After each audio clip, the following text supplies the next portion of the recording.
السلام علیکم حاضرین، کچھ دنوں کے وقفے کے بعد آپ لوگوں کے سامنے ایک دفعہ پھر ہم اپنا نیا ایپیسوڈ لے کر آئے ہیں۔ یہ بھی حقوق البہائم سے تعلق رکھتا ہے۔ آج ہم ذکر کریں گے 10 جنتی جانوروں کا۔ یہ ہم نے پچھلے ایپیسوڈز میں بھی ڈسکس کیا بارہا کہ جانوروں کو حقیر بالکل بھی نہیں سمجھنا چاہیے، کیونکہ یہ بھی اللہ تعالیٰ کی ایک مخلوق ہیں، اور جو 10 جانور جن کے بارے میں ہم آپ کو آج کے ایپیسوڈ میں بتائیں گے اور اپنے اگلے کچھ ایپیسوڈز میں اس کی ڈیٹیلز بھی بتائیں گے، ان کے لیے تو جنت کی بشارت آئی ہے، اور اس بات سے انکار نہیں ہے۔ ان جانوروں کا تعلق کسی نہ کسی انداز میں انبیاء علیہ السلام اور اولیاء اکرام سے رہا ہے۔ اللہ تعالیٰ نے ان جانوروں کی جنت میں اسی وجہ سے داخلے کی بشارت سنائی۔ اب وہ جانور کون کون سے ہیں، ان کی کیا تعداد ہے، اس کے بارے میں مختلف مفسرین نے لکھا ہے۔ اس میں سے آتا ہے کہ جی جس طرح اصحاب کہف کا کتے کا جنت میں جانے کا ذکر ہے، اس نے اولیاء اللہ کی چوکیداری کی اور ان کی صحبت میں رہا۔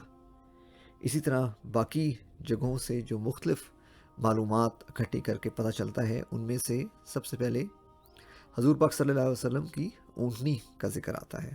اس کے بعد حضرت ابراہیم علیہ السلام کے بچھڑے کا ذکر ہے۔ اس کے بعد حضرت اسماعیل کے مینڈھے کا ذکر ہے۔ چوتھے نمبر پہ حضرت موسیٰ علیہ السلام کی گائے ہے۔ اس کے بعد حضرت یونس علیہ السلام کی مچھلی کا ذکر ہے۔ اس کے بعد حضرت عزیر علیہ السلام کا جو گدھا تھا اس کا ذکر آتا ہے۔ 7ویں نمبر پہ حضرت سلیمان علیہ السلام کی ایک چونٹی کا ذکر ہے۔ 8ویں نمبر پہ بی بی بلقیس کے ہدہد کا ذکر ہے۔ اس کے بعد اصحاب کہف کا کتے کا ذکر ہے۔ 10ویں نمبر پہ حضرت صالح علیہ السلام کی اونٹنی کا ذکر ہے۔ اس کے علاوہ بھی جو جانور بہت اچھے سمجھے جاتے ہیں وہ بھی جنت میں جائیں گے، جس میں ہرن ہے، بکری ہے، مور وغیرہ ہیں، لیکن یہ 10 وہ ہیں جن کی بشارت آلریڈی دی جا چکی ہوئی ہے۔ اس میں سے سب سے پہلے آج ہم آپ کو بتائیں گے حضور پاک صلی اللہ علیہ وسلم کی اونٹنی کے بارے میں۔ حضور اکرم صلی اللہ علیہ وآلہ وسلم کی اونٹنی کا نام قصوہ تھا، اور اس کو حضور پاک صلی اللہ علیہ وسلم سے ظاہر سی بات ہے بہت سخت پیار تھا، اور حضور پاک صلی اللہ علیہ وسلم اکثر اوقات اسی کو استعمال میں لاتے۔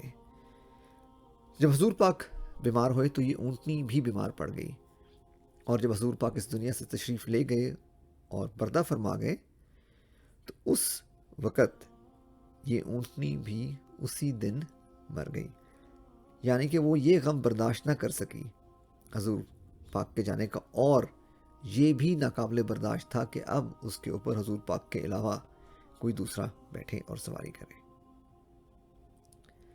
حیوانات تک نے ہمیں یہاں سے پتہ چلا کہ نبی پاک صلی اللہ علیہ وسلم کو پہچانا، مگر افسوس کہ ہم آج بھی ان کو صحیح طریقے سے نہ پہچان سکے، اور اگر پہچان سکے ہیں اور یہ بات مانتے ہیں کہ ہم ان کو پہچانتے ہیں، تو ان کے بتائے راستے پر عمل صحیح طریقے سے نہیں کر سک رہے۔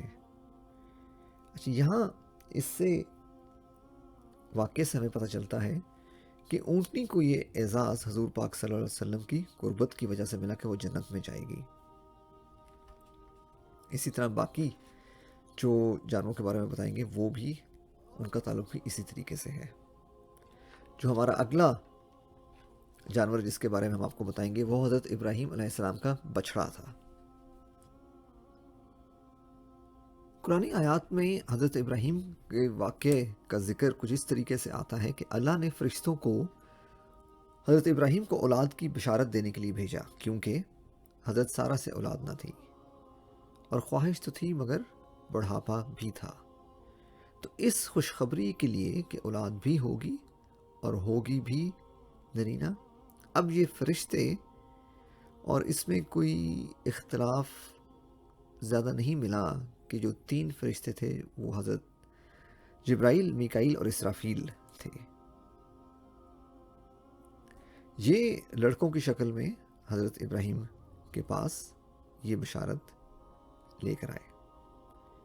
جب ان سے ملاقات ہوئی تو حضرت ابراہیم فوراً اٹھے اور ان کے کھانے کا انتظام کیا، اور ایک بچڑا جو گرم پتھر پر بھنا ہوا تھا وہ لے کر آئے۔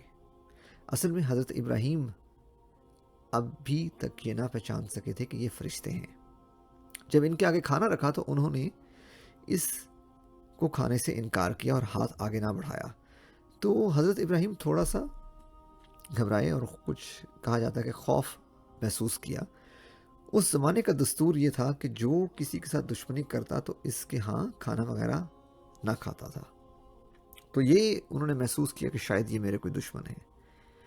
جب ان اجنبی مردوں نے یا لڑکوں نے، فرشتوں نے محسوس کیا کہ یہ طبعی ڈر ہیں اور شاید گھبرا گئے ہیں، تو انہوں نے کہا کہ ہم فرشتے ہیں اور بیٹوں کی خوشخبری لے کر آئے ہیں، اور یہ بھی کہا کہ ان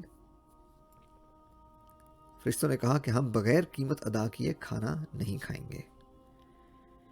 حضرت ابراہیم علیہ السلام نے ارشاد فرمایا کہ اس کی قیمت یہ ہے کہ تم کھانے کے اول میں اللہ کا نام لو اور آخر میں اس کی حمد بیان کرو۔ یہ سن کر حضرت جبرائیل نے اپنے ساتھیوں کو بتلایا کہ ان کو جو خلت دی گئی ہے وہ اس کے یہ مستحق ہیں۔ یہاں سے کچھ چیزیں ہمیں پتہ چلتی ہے کہ حضرت ابراہیم وہ پہلے انسان ہیں جنہوں نے دنیا میں مہمان نوازی کی رسم جاری کی۔ ان کا یہ ویسے بھی معمول تھا کہ کبھی تنہا کھانا نہ کھاتے تھے، بلکہ ہر کھانے کے وقت تلاش کرتے کہ کوئی مہمان آ جائے تو اس کے ساتھ کھانا کھائیں۔ ایک روز کھانے کے وقت تلاش مہمان کی تو ایک اجنبی ملا۔ اس کو حضرت ابراہیم نے بسم اللہ کہا تو اس نے کہا میں نہیں جانتا کہ اللہ کون ہے اور کیا ہے۔ حضرت ابراہیم نے اس کو دسترخوان سے اٹھا دیا۔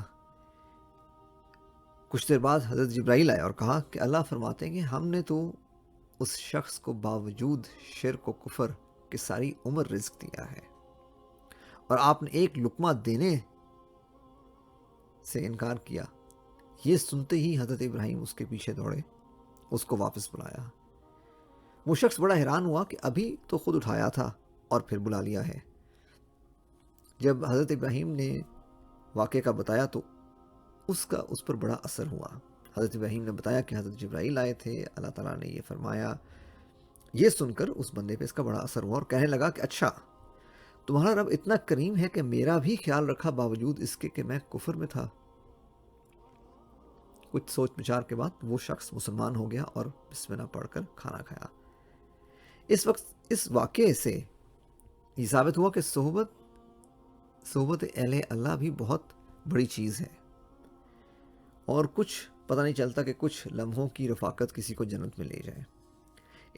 ان واقعات سے ذکر الہی کی اہمیت بھی ظاہر ہوتی ہے کہ حضرت ابراہیم نے فرشتوں سے کہا کہ کھانے کی قیمت اول و آخر ذکر الہی ہے۔ ضیافت کے فضائل و اہمیت معلوم ہوئی کہ ضیافت کی فضیلت و انعامات کے لیے اصلاح نفس کی طرف رجوع ہونا چاہیے۔ اس سے اس کا اندازہ مزید ہو جاتا ہے، مزید پتہ چلتا ہے صحبت اہل اللہ کی اہمیت۔ ایک حدیث پاک میں آتا ہے کہ جب روز محشر ہوگا، اولین و آخرین کا اجتماع ہوگا، اللہ تعالیٰ ہر بندے سے حساب کتاب لیں گے تو ایک بندے کو بلایا جائے گا اور اس کی بخشش منظور ہوگی۔ اس سے سوال مختلف کیے جائیں گے کہ کیا تم میرے کسی دوست ولی اللہ سے محبت کرتے تھے؟ کیا تم اس کے محلے میں رہے؟ کیا تم نے اس کے نام پر اپنے نام یا بچوں کا نام رکھا؟ تو کیا ایسے شخص سے محبت کرتے تھے جو مجھ سے محبت کرتا تھا؟ کسی ایسے شخص سے تعلق رکھا جو میرے اس ولی کے ساتھ محبت کرتا تھا؟ جب وہ شخص ان تمام باتوں کا جواب انکار میں دے گا تو آخر میں اس سے کہا جائے گا کیا تم نے کبھی کسی ولی اللہ، کسی اللہ تعالیٰ سے محبت کرنے والے بندے کے ساتھ دسترخوان پر کھانا کھایا؟ اور وہ کہے گا کہ اللہ میں نے کھانا کھایا تھا، تو اللہ تعالیٰ فرمائے گا کہ جاؤ، اس وجہ سے تمہاری بخشش کرتا ہوں۔ یہ بات ہمیں اس چیز کی اہمیت بتاتی ہے کہ صحبت اہل اللہ کتنی ضروری ہوتی ہے۔